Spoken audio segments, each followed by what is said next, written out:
नमस्कार दोस्तों, sunrise CSC YouTube channel पर आप सभी का स्वागत है। आज के इस वीडियो में हम चर्चा करेंगे अप्रेंटिस के बारे में। अप्रेंटिस शब्द आपने बहुत बार सुना होगा। सबसे ज्यादा अप्रेंटिस रेलवे विभाग में निकाली जाती हैं। बार बार आप किसी अन्य साइट पर देखे होंगे रेलवे ने निकाली अप्रेंटिस पर बम्पर भर्तियां, या फिर हमने कई बार सुनने में आता है कि किसी भी बैंक ने या फिर किसी भी सरकारी विभाग ने, प्राइवेट कंपनियों ने अप्रेंटिस की वैकेंसियां निकाली हुई है। तो आज के इस वीडियो में हम अप्रेंटिस के बारे में आपके सभी डाउट क्लियर करेंगे। इस वीडियो में हम चर्चा करेंगे अप्रेंटिस क्या होता है, अप्रेंटिस क्यों करना चाहिए, कब करना चाहिए, किस डिपार्टमेंट से करना चाहिए यानी कि गवर्नमेंट या फिर प्राइवेट से, अप्रेंटिस कितने साल की होती है, क्या अप्रेंटिस करने के बाद परमानेंट जॉब मिल जाता है, क्या अप्रेंटिस में सैलरी मिलती है, क्या अप्रेंटिस सर्टिफिकेट को एक्सपीरियंस सर्टिफिकेट माना जा सकता है, क्या इसके लिए उम्र होती है, क्या इसकी शैक्षणिक योग्यताएं होती है। सबसे पहले हम बात करें अप्रेंटिस क्या होता है। अप्रेंटिस एक प्रकार का ट्रेनिंग कोर्स होता है जिसमें कैंडिडेट को उसके ट्रेड से संबंधित ट्रेनिंग करवाई जाती है और उसकी नौकरी में काम आने वाले सभी गुण दिए जाते हैं जिससे वो अपने काम करने की क्षमता को बढ़ा सके। अप्रेंटिस क्यों करना चाहिए? अप्रेंटिस करना इसलिए जरूरी हो जाता है क्योंकि अप्रेंटिस करने के बाद कैंडिडेट के पास एक एक्सपीरियंस सर्टिफिकेट आ जाता है जिससे उसकी किसी भी प्राइवेट या फिर गवर्नमेंट डिपार्टमेंट में जॉब मिलने में आसानी होती है और साथ ही में उसके ट्रेड से संबंधित कार्य में उसकी कुशलता बढ़ती है। किसी भी ट्रेड में कार्य करने में जरूरत पड़ने वाली प्रैक्टिकल ट्रेनिंग आपको अप्रेंटिस के तहत मिल जाती है। अप्रेंटिस कब करना चाहिए? वैसे तो अप्रेंटिस करने के लिए कोई भी निर्धारित समय नहीं रखा गया है, लेकिन जो कैंडिडेट जिन्होंने कोई भी टेक्निकल कोर्स किया है उसको अपना कोर्स समाप्त करते ही अप्रेंटिस कर लेना चाहिए, क्योंकि उसके कोर्स में ज्यादातर थ्योरेटिकल समझाया जाता है और थ्योरेटिकल समझने के बाद उसे प्रैक्टिकल ज्ञान लेना अत्यंत जरूरी है। यदि आप अप्रेंटिस समय से करते हैं तो आपको प्रैक्टिकल ज्ञान भी जल्द ही हो जाता है जो आपके काम करने के तरीके को सुदृढ़ बनाता है। अप्रेंटिस किस डिपार्टमेंट से करना चाहिए? चाहे आप अप्रेंटिस किसी भी डिपार्टमेंट से करें, अप्रेंटिस के सर्टिफिकेट की मान्यता बराबर ही होती है, लेकिन किसी भी सरकारी डिपार्टमेंट में काम करने से आपको उस डिपार्टमेंट में जब भी रेगुलर जॉब की भर्ती निकलती है उस समय आपको उस सर्टिफिकेट का फायदा दिया जाता है। जैसे कि यदि आप रेलवे विभाग से अप्रेंटिस करते हैं तो जॉब के समय अप्रेंटिस के लिए अलग से वैकेंसी में छूट दी जाती है। उसके अलावा सरकारी विभाग में काम करने पर अप्रेंटिस को एक्सपीरियंस की तरह माना जाता है, जिससे आप उन भर्तियों के फॉर्म भी भर पाएंगे जिनमें एक्सपीरियंस की जरूरत होती है। तो कुल मिलाकर फायदा है, यदि आप गवर्नमेंट डिपार्टमेंट से अप्रेंटिस करते हैं तो आपको ज्यादा बेनिफिट मिलने की संभावनाएं हैं। अप्रेंटिस का कितना टाइम होता है यानी कि कितने साल की होती है? बेसिक ट्रेनिंग के साथ अप्रेंटिस 6 से 24 महीने की होती है और ऑप्शनल ट्रेड के लिए 6 से 36 महीने की होती है। आईटीआई करने के बाद लगभग कोर्स में 1 साल की अप्रेंटिस होती है। उसके बाद क्या अप्रेंटिस करने वाले कैंडिडेट को उस डिपार्टमेंट में अप्रेंटिस करते समय गवर्नमेंट जॉब या फिर रेगुलर जॉब पर रखा जा सकता है? नहीं, ऐसा कोई भी प्रावधान अप्रेंटिस में नहीं रखा गया है। अप्रेंटिस केवल एक ट्रेनिंग पीरियड है जिसमें आपको ट्रेनिंग दिया जाता है और फिर आपको ट्रेनिंग का सर्टिफिकेट मिल जाता है। अप्रेंटिस को आप जॉब नहीं मान सकते। क्या अप्रेंटिस में सैलरी होती है या सैलरी मिलती है? अप्रेंटिस में कोई भी सैलरी नहीं मिलती है। अप्रेंटिस में जो पैसे आपको मिलते हैं उसे सटाई फंड कहा जाता है और भारत सरकार के नियम के तहत सटाई फंड के रूप में आपको पैसे दिया जाते हैं। इस सटाई फंड की वैल्यू 5,000 से लेकर के 9,000 रुपए तक हो सकती है। कई बार यह कंपनियों के द्वारा बढ़ा और घटा भी दिया जाता है। क्या अप्रेंटिस सर्टिफिकेट को एक्सपीरियंस सर्टिफिकेट माना जा सकता है? जी हाँ, अप्रेंटिस सर्टिफिकेट का मतलब ही एक्सपीरियंस सर्टिफिकेट होता है। इस एक्सपीरियंस सर्टिफिकेट को आप किसी भी विभाग में लगा सकते हैं, हर जगह यह मान्य होता है। जितने दिन का आपका अप्रेंटिस का कोर्स रहा है उतने ही दिन का एक्सपीरियंस सर्टिफिकेट दिया जाता है। इस एक्सपीरियंस के सर्टिफिकेट के आधार पर आपको आपकी कंपनी में सैलरी मिलती है और सैलरी में बढ़ोतरी भी हो जाती है, इसलिए अप्रेंटिस सर्टिफिकेट जरूरी है। इसके लिए हम उम्र की बात करें तो 14 साल से कम उम्र के व्यक्ति अप्रेंटिस नहीं कर सकते हैं। और जहां तक शैक्षणिक योग्यता की बात करें तो 5वीं पास विद्यार्थी अप्रेंटिस के लिए आवेदन कर सकता है। लेकिन अधिकतर केस में अप्रेंटिस केवल टेक्निकल डिप्लोमा करने वाले विद्यार्थी ही करते हैं। यदि आपके पास किसी प्रकार का टेक्निकल डिप्लोमा नहीं है तो फिर अप्रेंटिस में आपको बेसिक ट्रेनिंग से गुजरना पड़ता है। पहले आपको बेसिक ट्रेनिंग करवाया जाता है, फिर आगे की प्रक्रिया में आपको शामिल किया जाता है, जिससे आपके अप्रेंटिस करने की समय की अवधि बढ़ जाती है। अब हम बात करें अप्रेंटिस के लिए आप किस प्रकार ऑनलाइन आवेदन कर सकते हैं। और इसमें एक बहुत बड़ा इश्यू यह होता है कि कैंडिडेट आवेदन तो कर लेते हैं लेकिन उनसे प्रोफाइल 100% कंप्लीट नहीं हो पाता है, जिसके कारण उनका किसी भी कंपनी में अप्रूवल नहीं आता है, ना ही किसी डिपार्टमेंट से या फिर गवर्नमेंट डिपार्टमेंट से अप्रूवल आ पाता है।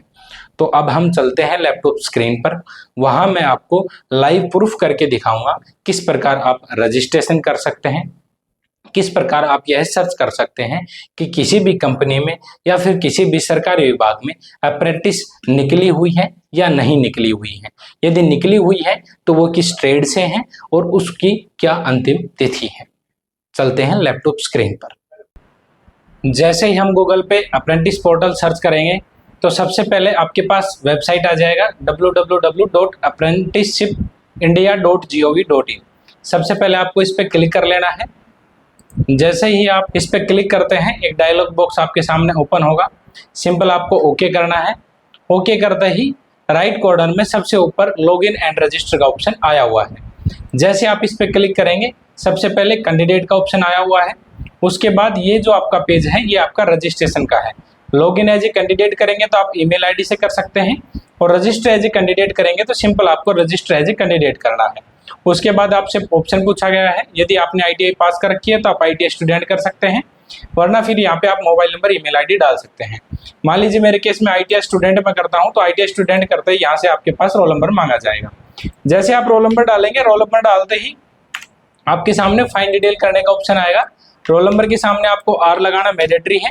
R लगा के जैसे हम फाइन डिटेल करते हैं, फाइन डिटेल करते ही ये अपने आप ऑटोमेटिक कैंडिडेट का मोबाइल नंबर और ईमेल आईडी उठा लेगा। मोबाइल नंबर और ईमेल आईडी को आप एडिट भी कर सकते हैं यहाँ से, लेकिन ये ईमेल आईडी मोबाइल नंबर आपका जो ITI में registered mobile number email ID है वो यहाँ से उठाया जाएगा। जैसे ये मोबाइल नंबर ईमेल आईडी उठा के आप कैप्चा डाल के रजिस्टर करते हैं, आपकी ईमेल आईडी पर एक लिंक आएगा, उसे आपको वेरीफाई कर देना है और यहाँ से आपका रजिस्ट्रेशन कंप्लीट हो जाएगा। जैसे हमारा रजिस्ट्रेशन कंप्लीट होता है, कंप्लीट होते ही डायरेक्ट हमें वापस से लॉगिन वाले स्टेप पे जाना है जहाँ पे हमने रजिस्ट्रेशन किया था। सेम लॉगिन वाले स्टेप पे जाकर कैंडिडेट पे क्लिक किया। क्लिक करते ही हमसे लॉगिन एज ए कैंडिडेट का ऑप्शन आ गया। यहाँ पे हमें रजिस्टर्ड कैंडिडेट की मेल आईडी एंटर करनी है। जैसे यहाँ पे हम मेल आईडी एंटर करेंगे उसके नीचे कैप्चा आया हुआ है। सिंपल आपको कैप्चा डालना है, वेरीफाई करना है और सबमिट के ऑप्शन पे क्लिक करना है। जैसे आप सबमिट के ऑप्शन पे क्लिक करेंगे तो यहाँ पे जो कैंडिडेट की डिटेल है वो दिखा दी जाएगी, जिसमें सबसे पहले कैंडिडेट का ईमेल आईडी, कैंडिडेट का कोड बोले तो अप्रेंटिस का रजिस्ट्रेशन नंबर, उसके बाद उसका रजिस्टर्ड मोबाइल नंबर के लास्ट के 4 डिजिट दिखाए जाएंगे और सिंपल नीचे OTP डालने का ऑप्शन आएगा। जैसे आपको OTP रिसीव होता है मोबाइल नंबर पे, आपको OTP डालना है, 6 अंक का आपको OTP रहेगा और नीचे फिर आपको लॉगिन पे क्लिक करना है। लॉगिन पे क्लिक करते ही सबसे पहले कुछ पॉपअप आएगा जिसमें दिखाया जाएगा KYC नॉट डन और बैंक डिटेल नॉट अवेलेबल। तो सबसे पहले आपको यही 2 स्टेप क्लियर कर लेने हैं। तो यहाँ से आपका जो प्रोफाइल है वो दिखाया हुआ है कैंडिडेट प्रोफाइल 0%। KYC पर हम क्लिक करते हैं। सबसे पहले कैंडिडेट का आधार कार्ड नंबर मांगा जाएगा। जो कैंडिडेट का आधार कार्ड नंबर है सिंपल आपको आधार कार्ड नंबर यहाँ पे डालना है, आई एग्री पे क्लिक करना है और इसको थोड़ा सा स्क्रॉल अप करेंगे तो सेंड OTP का ऑप्शन आपके सामने आ जाएगा। OTP आपके मोबाइल नंबर पे जाएगा, जो आपका रजिस्टर्ड मोबाइल नंबर है उस पर OTP जाता है और सिंपल आपको यहाँ पे OTP डाल के और कैंडिडेट को वेरीफाई कर देना है। जैसे आप वेरीफाई करेंगे, वेरीफाई करते ही जो आपका आधार कार्ड है उसका जो एड्रेस आपका दिया हुआ है आधार में वो डिटेल यहाँ से उठा लेगा। सिंपल यहाँ पे स्टेट आया हुआ है, डिस्ट्रिक्ट आपको सिलेक्ट करना है, पेरेंट नेम आया हुआ है, उसके बाद कैंडिडेट का फोटो यहाँ पे दिखाया हुआ है। फोटो में जो कैंडिडेट का आधार कार्ड का जो फोटो है वो यहाँ पे आया हुआ है। यदि आप फोटो को चेंज करना चाहें तो साइड में ऑप्शन आया हुआ है प्रोफाइल इमेज और वहाँ पे अपलोड इमेज का ऑप्शन आपके सामने आया हुआ है। सिंपल आपको टिक करके अपलोड इमेज पे क्लिक करना है। जैसे आप अपलोड इमेज पे क्लिक करेंगे तो आपको इमेज अटैच करने का ऑप्शन आ जाएगा। जो भी इमेज आपने स्कैन कर रखी है जो आप प्रोफाइल पे लगाना चाहते हैं सिंपल आपको उस इमेज को सेलेक्ट कर लेना है। इमेज को सेलेक्ट करते ही यहाँ पे अपलोड का ऑप्शन आ जाएगा। अपलोड होते ही इमेज आपके सामने दिखा दी जाएगी। इसका हम थोड़ा सा ऊपर देखेंगे तो हमारे पास रिलेशन का ऑप्शन आया हुआ है। रिलेशन में आपको सेलेक्ट करना है जो नाम आपका यहाँ पे आया हुआ है, फादर नेम मदर नेम जो भी है। मेरे केस में फादर है, मैं फादर सेलेक्ट कर लेता हूँ। फादर सेलेक्ट करने के पश्चात आपके सामने जो आपका शुरुआत में आधार कार्ड से जो एड्रेस उठाया था पेरेंट नेम में जो भी आपके extra son of daughter of जो भी डला हुआ है वो सिंपल आपको यहाँ पे हटा देना है। केवल यहाँ पे आपके जो वर्ड्स हैं, जो कैंडिडेट का पेरेंट नेम है वो यहाँ पे रहेगा। मेरे केस में पेरेंट नेम हमने कर दिया है। जैसे हम कॉपी क्लिक करेंगे आपका EKYC डन सक्सेसफुली लिखा आ गया, यानी कि आपका जो EKYC है वो डन हो गया है। EKYC डन होते ही आपकी जो प्रोफाइल है वो 30% कंप्लीट हो जाती है। फिर उसके पश्चात बैंक की डिटेल का ऑप्शन हमारे सामने आया हुआ है। अपडेट बैंक डिटेल में हम जाएंगे, एडिट करेंगे। एडिट करते ही सबसे पहले यहाँ पे IFSC कोड मांगा जाता है। जो भी आपका बैंक का IFSC कोड है वो आपको यहाँ पे दर्ज करना है। दर्ज करते ही फाइंड का ऑप्शन आपके सामने आया हुआ है। हम जैसे फाइंड करेंगे, फाइंड करते ही यहाँ पे जो बैंक की डिटेल्स हैं वो यहाँ पे आ जाएंगी। और कैंडिडेट का जो अकाउंट होल्डर नेम है वो पहले से ऑलरेडी आया हुआ है, क्योंकि जो प्रोफाइल नेम आपने दिया था वही अकाउंट आप यहाँ पे लगा सकते हैं, इसलिए आपका अकाउंट होल्डर नेम हाइड रहेगा। सिंपल आपको यहाँ से अकाउंट नंबर डालने हैं। अकाउंट नंबर 2 बार पूछे जाएंगे, एक बार सिंपल अकाउंट नंबर, उसके बाद कंफर्म अकाउंट नंबर, उसके बाद अकाउंट का टाइप पूछा जाएगा जिसमें आपका सेविंग या करंट अकाउंट आपका जो है वो आपको यहाँ पे डालना है। उसके बाद आपसे पूछा जाएगा जो आपने अकाउंट डाला है वो अकाउंट क्या आपका आधार से अटैच है। सिंपल आपको यस करके आई एम अवेयर के ऑप्शन पे क्लिक करना है। यदि आपकी DBT एक्टिव नहीं है तो एक्टिव करवा लीजिए और सबमिट कर देंगे। सबमिट करते ही आपकी बैंक की डिटेल सक्सेसफुल हो जाएंगी। वापस आपको डैशबोर्ड पे जाना है। डैशबोर्ड पे जाते ही आप देखेंगे कि आपकी प्रोफाइल 50% कंप्लीट हो चुकी है। अभी तो क्या हो गया कि प्रोफाइल में अपडेट आने के बाद ये आपके जो एरर है ये ऊपर दिखाने लग गया, लेकिन इससे पहले ऐसा एरर नहीं आता था। आपको ढूंढनी पड़ती थी डिटेल आपको कहाँ पे डालनी है प्रोफाइल में जब आपकी प्रोफाइल कंप्लीट होती थी। तो यहाँ से 50% कंप्लीट हो गई है। अब हम डैशबोर्ड में प्रोफाइल में गए। प्रोफाइल में जाते ही कैंडिडेट के अबाउट मी में एडिट का ऑप्शन आया हुआ है। ऐसे कैंडिडेट का नाम, mail ID, mobile number, gender सब कुछ दिखाया हुआ है। डेट ऑफ बर्थ आई हुई है। फादर नेम हो गया, रिलेशन जो हमने सेलेक्ट किया था वो आ गया। अब यहाँ पे मदर नेम का कॉलम छूटा हुआ है, हम मदर नेम डालेंगे। मदर नेम के बाद ID प्रूफ हमसे यहाँ पे पूछी जा रही है। ID प्रूफ में जो भी आपका ID प्रूफ होगा, पैन, ड्राइविंग लाइसेंस या इसके अलावा वो यहाँ पे आप डालेंगे। पैन कार्ड नंबर आपको डालने हैं। पैन कार्ड की कॉपी आपको अपलोड करनी है। उसके पश्चात स्टेट ऑफ डोमिसाइल का ऑप्शन आया हुआ है। यहाँ से आप जिस भी स्टेट से बिलोंग करते हैं वो आपको यहाँ पे डालना है। फिर उसके जस्ट साइड में सपोर्टिंग डॉक्यूमेंट में आपको जो आपका डोमिसाइल सर्टिफिकेट है वो यहाँ पे आपको अपलोड करना है। अपलोड करने के पश्चात आपसे कैटेगरी पूछी गई है। जो कैटेगरी आपकी है वो कैटेगरी आपको सेलेक्ट करनी है। फिर यहाँ पे सिटी पूछा गया है। सिटी में जो भी आपका सिटी है, सिटी यहाँ पे आप एंटर करेंगे। फिर एड्रेस लाइन में आपके आधार से एड्रेस उठाया हुआ है उसको आप एडिट कर सकते हैं। कंप्लीट एड्रेस आपको बिल्कुल सही लिखना है। यदि पहले से सही आ रहा है तो आपको यहाँ पे हटाने की जरूरत नहीं है। उसके पश्चात यहाँ पे स्टेट पूछा गया है। स्टेट के बाद डिस्ट्रिक्ट पूछा गया है और डिस्ट्रिक्ट के बाद यहाँ से आपका पिन कोड पूछा गया है। ये कंप्लीट डिटेल आपको यहाँ पे डालनी है। जैसे कंप्लीट डिटेल डालेंगे, कैंडिडेट का साइन अपलोड करने का ऑप्शन आया हुआ है।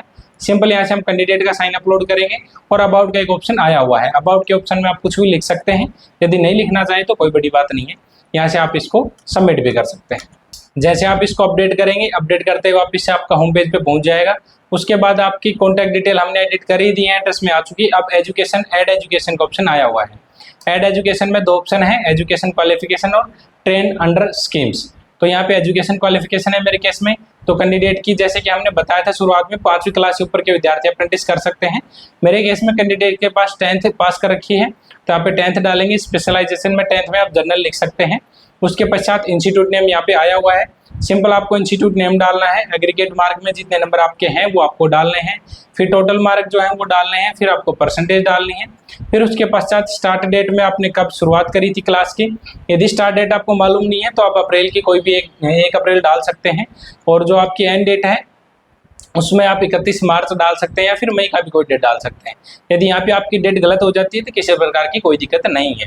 उसके पश्चात क्वालिफिकेशन डॉक्यूमेंट में आपका जो जिस क्लास की आप डिटेल डाल रहे हैं, जैसे मैं 10th की डाल रहा हूँ तो 10th की आपको मार्कशीट यहाँ पे अपलोड करनी है और अपडेट करनी है। सेम ऐड एजुकेशन में आएंगे। इसी प्रकार हम 12th की डिटेल अपडेट करेंगे और 12th में आपका स्पेशलाइजेशन में मेडिकल, नॉन मेडिकल कैटेगरी यहाँ पे साइंस वगैरह की आई हुई है, वो सब आपको सिलेक्ट करनी है। Same institute, aggregate, total mark, percentage और फिर आपका स्टार्ट डेट और जो आपका एंड डेट है वो सब कुछ यहाँ पे डाल के और जो आपका मार्कशीट है वो आपको अपलोड करनी है। ठीक इसी प्रकार एजुकेशन क्वालिफिकेशन को सिलेक्ट करके और यहाँ पे क्वालिफिकेशन में ITI आपका NCVT है या SCVT दोनों ऑप्शन है वो डालेंगे। उसके बाद स्पेशलाइजेशन में जिस स्टेट से आपने किया है वो ट्रेड यहाँ पे डालेंगे। इंस्टीट्यूट किस इंस्टीट्यूट से आपने किया, कितने मार्क आपने लिए, कितने टोटल मार्क थे, परसेंटेज क्या थी, स्टार्ट कब हुई थी ITI और एंड डेट कब हुई थी, और उसके पश्चात ITI की मार्कशीट अपलोड करने का ऑप्शन आया हुआ है। यदि मार्कशीट आपके पास नहीं है तो यहाँ पे आप रिजल्ट भी अपलोड कर सकते हैं, किसी प्रकार की कोई दिक्कत नहीं है। जैसे आप मार्कशीट की डिटेल डालेंगे, उसको अपलोड करेंगे, अपडेट करते ही आप सेम होम पेज पर आ जाएंगे। होम पेज पे आने के बाद आपसे यहाँ पे की डेट्स पूछे गए हैं, जिसमें आपसे प्रेफरेंस पूछा जा रहा है। उसको यदि आप नहीं भी करें तो कोई भी दिक्कत नहीं है। यदि करना चाहें तो यहाँ पे की डेट्स में जाकर आप की रेफरेंस में जाकर के, कीवर्ड्स में जाकर के प्रेफरेंस में आप इलेक्ट्रीशियन या जो आपकी ट्रेड है वो ट्रेड यहाँ पे आप डाल सकते हैं। जैसे आप ये ट्रेड डाल के अपडेट करेंगे, अपडेट करते ही आपका प्रोफाइल जो है वो 100% कंप्लीट हो जाएगा। सिंपल ये प्रिंट आपको सेव रखना है, जहाँ भी आप जाएंगे सिंपल ये प्रोफाइल आपके काम आएगी। उसके पश्चात मैं आपको बता देता हूँ कि किस प्रकार आप सर्च कर सकते हैं किसी भी कंपनी के लिए अप्रेंटिस। तो अप्रेंटिस सर्च करने के लिए आपको लॉगिन होना जरूरी नहीं है। अब जो हमारे पास स्क्रीन आ रखी है इसमें मैं किसी भी अकाउंट से लॉगिन नहीं हूँ। सिंपल आपको अप्रेंटिस अपॉर्चुनिटीज पे क्लिक करना है। जैसे आप अप्रेंटिस अपॉर्चुनिटी पे सेलेक्ट करेंगे, सिलेक्ट कोर्स, इसमें आपका कोर्स आया हुआ है। कोर्स टाइप में ऑप्शनल या डेजिग्नेटेड जो भी ऑप्शन है आप सिलेक्ट कर सकते हैं, नहीं करना चाहें तो नहीं करें।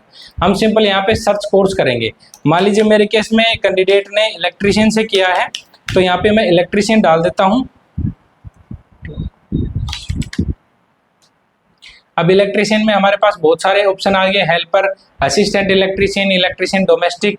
तो यहाँ पे मैंने सिंपल इलेक्ट्रीशियन किया है तो डायरेक्ट मैं इलेक्ट्रीशियन सेलेक्ट कर लेता हूँ। इलेक्ट्रीशियन सर्च करते ही अब हमारे जो जितने भी लोकेशन है ऑल ओवर इंडिया में जितने भी इलेक्ट्रीशियन की अप्रेंटिस निकली हुई है वो यहाँ पे दिखा देगा। हमें एक स्पेसिफिक एरिया ही सिलेक्ट करना है, तो यहाँ पे लोकेशन आया हुआ है। लोकेशन में आप किसी भी डिस्ट्रिक्ट को सिलेक्ट कर सकते हैं। मेरे केस में मैं महेंद्रगढ़ कर रहा हूँ। यदि आप स्टेट भी करना चाहें तो महेंद्रगढ़ की जगह यहाँ पे हरियाणा सिलेक्ट कर सकते हैं। जैसे मान लीजिए मैं महेंद्रगढ़ यहाँ पे सिलेक्ट किया, तो आप मेरे माउस की साइड में देख सकते हैं फिल्टर लग गया इलेक्ट्रीशियन और महेंद्रगढ़। तो यहाँ पे नो अपॉर्चुनिटी फाउंड, यानी कि इलेक्ट्रीशियन ट्रेड से महेंद्रगढ़ में कोई भी अपॉर्चुनिटी फाउंड नहीं है। यहाँ पे हम महेंद्रगढ़ के अलावा मान लीजिए यहाँ पे हम हरियाणा सेलेक्ट करते हैं, तो यहाँ पे हरियाणा सेलेक्ट हो जाएगा। जैसे हरियाणा सेलेक्ट करेंगे तो यहाँ पे अपॉर्चुनिटी आ गई है। इसमें जैसे दिखाया हुआ है 268 अपॉर्चुनिटी, यानी कि 268 अपॉर्चुनिटी अभी फिलहाल है। इसमें नीचे कंपनियों के नाम आ गए। इलेक्ट्रीशियन में हीरो मोटर क्रॉप, इसमें जो पोस्ट है ये आपकी 24/9/2024 यानी कि 24 तारीख को आई थी। लोकेशन इसके गुरुग्राम रहेगी।